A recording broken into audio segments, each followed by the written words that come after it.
Hey everybody, Andrew Hogue here, your security, privacy, and forensics expert with a mobile security briefing.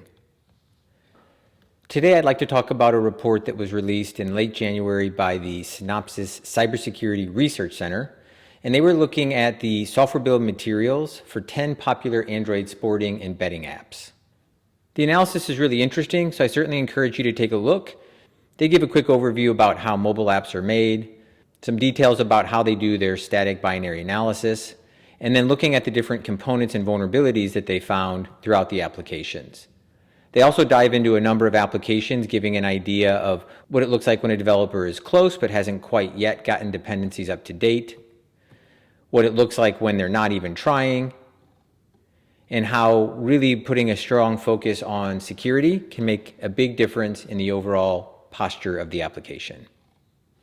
But what I'd actually like to focus on are two other points that I thought were really great in the Synopsys article. So first of all, anytime you tell a developer that there's a vulnerability in a third-party dependency, I think the first question that's going to come to mind for them is, okay, well, are we using that code and is it even exploitable? And that actually happened when I posted some research a couple of months ago about OpenSSL vulnerabilities in mobile apps. And that research was pretty interesting. I'll link to it in the description below, where for the apps that included OpenSSL, 98% of them included versions that had vulnerabilities. So I posted that out to Hacker News, and of course one of the comments I got right away was saying, hey, just because you have OpenSSL present doesn't mean it's necessarily a vulnerability. And in fact, maybe they're using the functionality inside that library for something completely different, like encryption of local data versus data in transit.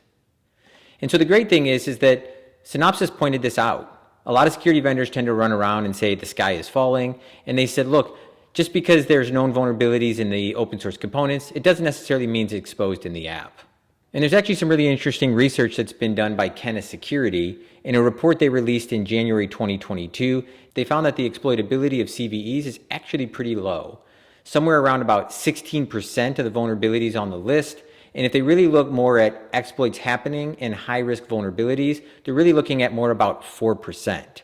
So their point is really focus on the things that matter, and you can make a big difference in the security posture of your app. There are a couple of standards that are emerging in this area and work being done. One of them is called the Exploit Prediction Scoring System, or EPSS by FIRST. And then CISA has been working on the Vulnerability Exploitability Exchange, which is a way for vendors to exchange information with consumers or other aggregators, letting them know whether or not a vulnerability is exploitable. And I can't go without giving a quick shout out to Dependency-Track. This is a really amazing project run by Steve Springett. It's an OWASP project, and they consume software bill of materials, but they really handle how to operationalize that data, not only pulling it in and continuously examining it, but really looking at all of the different features that we've talked about here, including things like ingesting SysAvex and leveraging the exploit prediction model.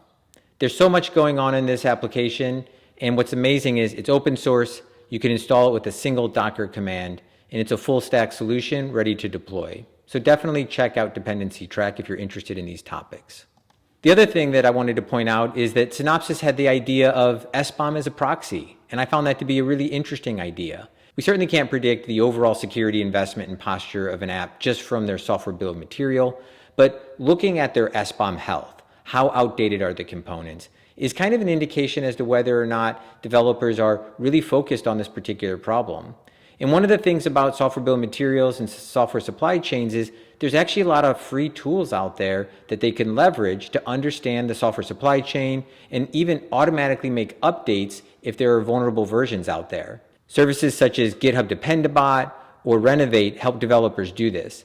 And it's certainly not a slam dunk that these techniques always work, but if there are some great tools out there that have automation and developers aren't even using those, then I would probably suspect that cybersecurity isn't a major focus for them. The minute you deploy any software, you incur security debt. This is a responsibility you as a developer or an enterprise have.